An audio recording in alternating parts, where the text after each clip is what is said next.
Hello students, welcome to quantifiers. चलिए ये set solve करते हैं नाउ। बहुत छोटी सी इंफॉर्मेशन है। It says the following table represents the addition of two 6 digit numbers given in the first and the second rows while the sum is given in the third row. Now in this representation each of the digits 0 1 2 3 4 5 6 7 8 9 has been coded with one letter among A B C D E F G H J and K with distinct letters representing the distinct digits. ठीक है जी। तो हमें हमने यहाँ पे क्या, हमारे पास दो हमने 6 डिजिट नंबर्स को ऐड करा हुआ है। तो पहला नंबर जो है उसको रिप्रेजेंट किया हुआ है, कोड किया हुआ है उसको हमने BHAAGF में। दूसरा नंबर हमने कोड किया हुआ है AHJFKF में। और ये हमारे पास एंड रिजल्ट बन रहा है। ठीक है, 0 1 2 3 अप टू 9 10 डिजिट हम यूज कर रहे हैं। ए से लेके के तक 10 लेटर यूज कर रहे हैं। आई को स्किप किया हुआ है यहाँ। तो हमें ये देखना है कि थोड़ा हिट एंड ट्रायल करके कि कौन सा लेटर किसको किस डिजिट को रिप्रेजेंट कर रहा है यहाँ। ठीक है, अब यहाँ पे ध्यान देना। अगर थोड़ा सा इसको आप एनालाइज करोगे यू विल फाइंड के ए बी सी तो दिख रहे हैं आपको यहाँ पे। डी यहाँ पे नहीं दिख रहा है। तो डी आपने यहाँ पे इस सम में यूज नहीं किया हुआ। सिमिलरली ई को भी आप यहाँ नहीं, आपको यहाँ नहीं मिलेगा, ई भी नहीं मिलेगा यहाँ पे। तो ई को भी हमने यहाँ यूज नहीं किया हुआ। एफ जी एच जे और के बाकी सब लेटर हमने यूज करे हैं। सिर्फ डी और ई को हमने यहाँ पे यूज नहीं किया हुआ। ठीक है, तो ऑल दो डी और ई को 0 से लेकर 9 तक कोई दो डिजिट रिप्रेजेंट करेंगी, लेकिन इस सम में इसको यूज हमने नहीं किया हुआ। अब थोड़ा सा देखो, ये जो सेट होते हैं ऐसे थोड़े से हिट एंड ट्रायल से सॉल्व करने पड़ते हैं। वैल्यूज डायरेक्ट हमें कई बार दिख भी जाती हैं। ठीक है, लेकिन ज्यादातर केसेस में थोड़ा हिट एंड ट्रायल करना पड़ता है, वैल्यूज असाइन करके देखना पड़ता है। तो एक काम करते हैं अपनी कन्वीनियंस के लिए, मैं इनको कॉलम्स को नंबर दे देता हूँ 1 2 3 4 5 6 7 सो दैट मेरे लिए थोड़ा सा करना इसको आसान हो जाए, क्योंकि मैं एक और टेबल बना रहा हूँ इस तरह का। ठीक है, तो वैल्यूज मैं यहाँ फिल करूंगा। तो ये 1 है, ये 2 है, ये 3 है, ये 4, ये 5 6 और 7। एक और काम करते हैं, सारे लेटर्स को बाहर लिख लेते हैं, जिसकी वैल्यू मिलती जाएगी वो यहाँ पे लिखते जाएंगे। अब देखो, अगर आप इसको ध्यान से देखो तो पहला कॉलम, सेवंथ कॉलम आपको बोल रहा है F plus F is equal to F. अब ये कैसे पॉसिबल है ना? एफ इनमें से कोई एक डिजिट है। तो देखो 1 + 1 तो 2 बनेगा, 2 + 2 4 बनेगा, 3 + 3 6 बनेगा, 4 + 4 8 बनेगा। ठीक है ना? तो सेम अगर यहाँ पे जो ऐड डिजिट ऐड करके सेम डिजिट अगर यहाँ आती है तो ये तभी पॉसिबल है अगर ये जीरो हो, ये जीरो हो और ये जीरो हो। 0 + 0 = 0, और कुछ नहीं बन सकता। इसका मतलब एफ को जो वैल्यू असाइन की गई है वो जीरो की गई है। तो जहां जहां आपको एफ दिख रहा है वहां पे जीरो लगा दो। यहाँ एफ दिख रहा है, यहाँ जीरो लगा दो। यहाँ पे एफ दिख रहा है, यहाँ जीरो लगा दो। ठीक है जी। अब जब आपने जहां जहां एफ लगाया है वहां पे फिर से चेक करते हैं। यहाँ पे आपने जीरो लगा दिया। अब इन दोनों का टोटल आपका जीरो बनता है, मतलब जीरो पे एंड होता है, ऐसे कह सकते हो आप। देखो अब 1 + 1 तो 2 बनता है। अब ये हो सकता है कि यहाँ से जब आपने ए और जे को ऐड किया हो, जी आया हो, तो यहाँ से कुछ कैरी किया हो सकता है। पर ध्यान रखना, जब दो नंबर्स को आप ऐड कर सकते हो मैक्सिमम आप 1 ही कैरी कर सकते हो, 1 से ज्यादा कैरी नहीं कर सकते, ये भी ध्यान रखना। तो यहाँ से A + J अगर जी बन रहा है, जी से कुछ कैरी हो रहा है, तो वो यहाँ पे टोटल 3 ही बन सकता है, 3 से ज्यादा नहीं बन सकता। ठीक है ना? ऐसे ही 4 + 4 सॉरी 2 + 2 करें तो 4 बनता है। जी से एक कैरी किया होगा तो 5 बनेगा, जीरो तब भी नहीं आएगा। 3 + 3 6 होगा, जी से एक कैरी करोगे तो 7 बन जाएगा।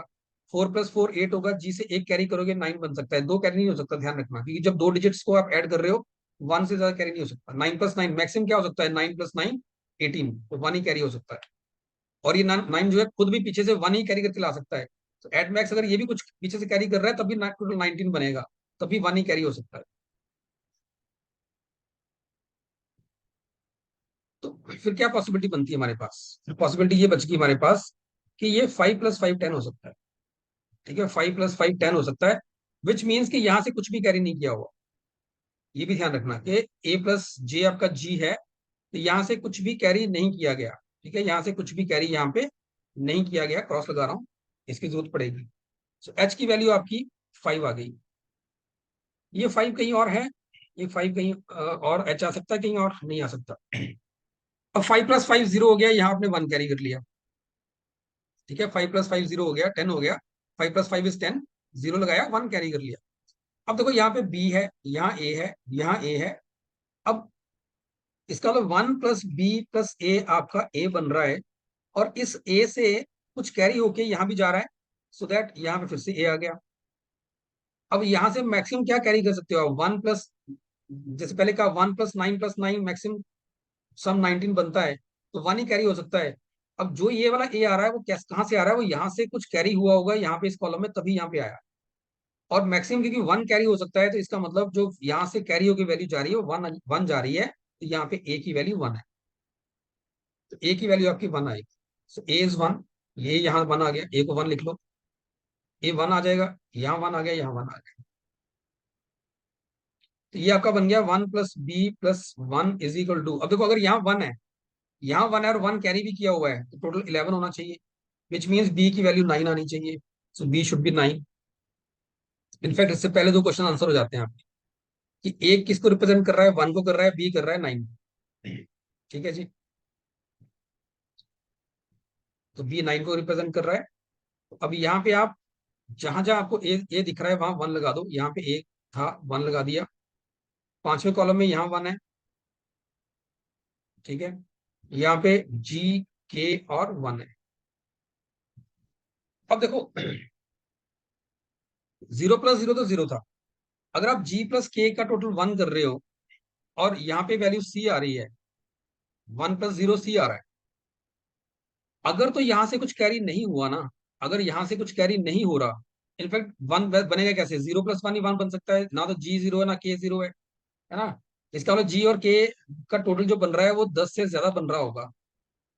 इनफैक्ट कितना बन रहा है वो हम निकाल भी सकते हैं आप, क्योंकि g + k से अगर आपको 1 मिल रहा है, अगर आप ये मान के चलो कि 1 से यहाँ कुछ कैरी नहीं हो रहा, तो 1 + 0 शुड बी 1। तो यहाँ फिर से 1 आना चाहिए था, सी नहीं आना चाहिए था।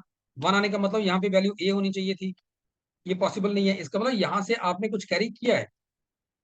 यहाँ से कैरी करने का मतलब है कि g + k का टोटल 11 होगा, और कैरी क्या करोगे? 11 आएगा तो 1 ही कैरी करोगे।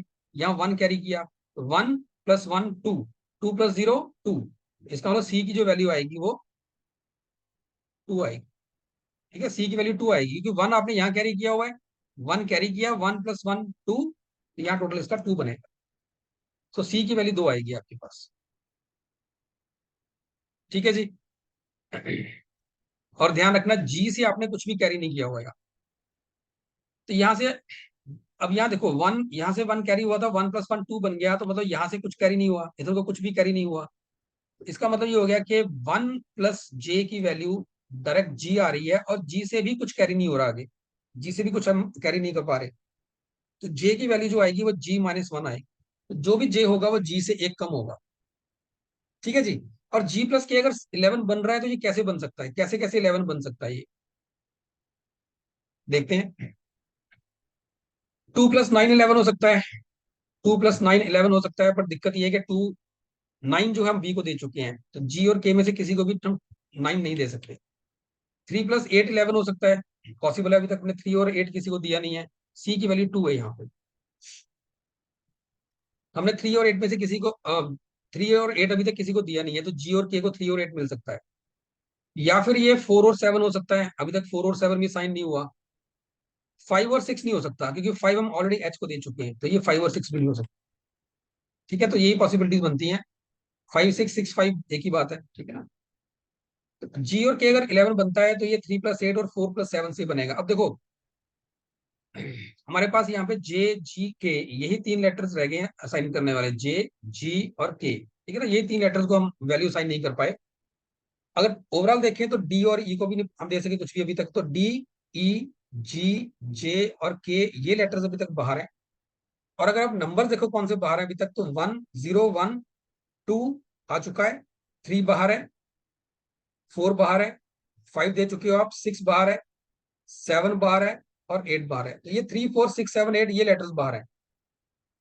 ठीक है, अब हमें देखना पड़ेगा कि जी, जे, के को क्या क्या वैल्यूज मिल सकती हैं। इनफैक्ट बहुत सारी वैल्यूज मिल सकती हैं।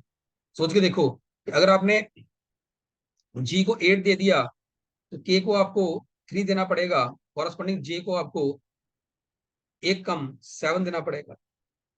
ठीक है ना, तो यहाँ 8 हो जाएगा। एक तो पॉसिबिलिटी ये है। फिर ये भी पॉसिबल है कि अगर आप जी को 4 देते हो, के को 7 देंगे, तो जे को एक कम 3 देंगे ताकि यहाँ पे 4 आ जाए, ये भी पॉसिबल है। तो यहाँ पॉसिबिलिटीज अलग अलग बनेंगी जे, जी और के लिए। तो अगर मैं एक बार यहाँ लिख लूँ जे, जी और के की वैल्यूज।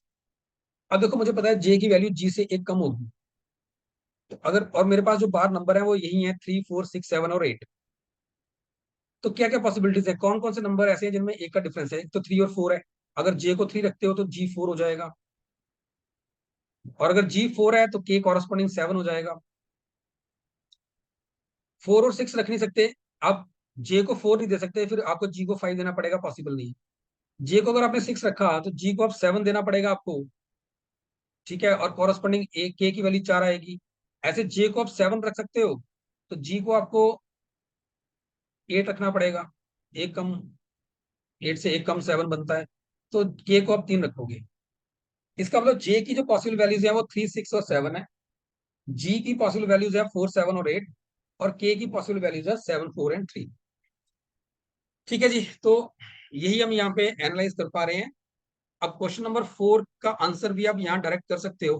क्वेश्चन 4 कह रहा है which among the following digits, which among the digits 4, 6, 7, 8 can not be represented by जी।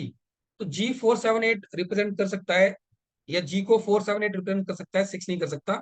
सो यहाँ पे आंसर 6 आएगा।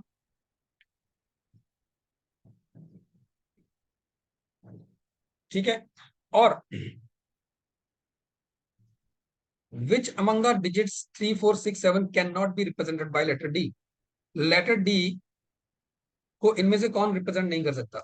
अब सोचो, देखो जरा, अगर आप यहाँ पे देखो ना, तो 7 इसके पास भी है, इसके पास भी है, इसके पास भी है, 7 तीनों के पास है। तो अगर ये 7 डी को रिप्रेजेंट कर दे तो दिक्कत हो जाएगी। कैसे, देखते हैं। मान लो कि डी की वैल्यू 7 है, लेट्स से डी की वैल्यू 7 है। अगर डी की वैल्यू 7 है तो जे की वैल्यू 7 नहीं हो सकती, जी की 7 नहीं हो सकती, के की 7 नहीं हो सकती, तो फिर दिक्कत हो जाएगी। जैसे आपने जे को 3 रखा, जी को आप 4 रखोगे रखोगे क्योंकि जी जे से एक ज्यादा है। जैसे आपने जी को 4 रखा, के को 11 बनाने के लिए 7 चाहिए, अब आपको 7 तो है ही नहीं आपके पास, अब आप डी को दे चुके हो, तो ये वाला केस बन ही नहीं पाएगा। आप जे को यहाँ पे 6 दे ही नहीं सकते क्योंकि कॉरस्पॉन्डिंग जी को देने के लिए 7 नहीं है आपके पास, और जी को यहाँ 8 दे नहीं सकते क्योंकि उसके सामने जे को देने के लिए 7 है ही नहीं आपके पास।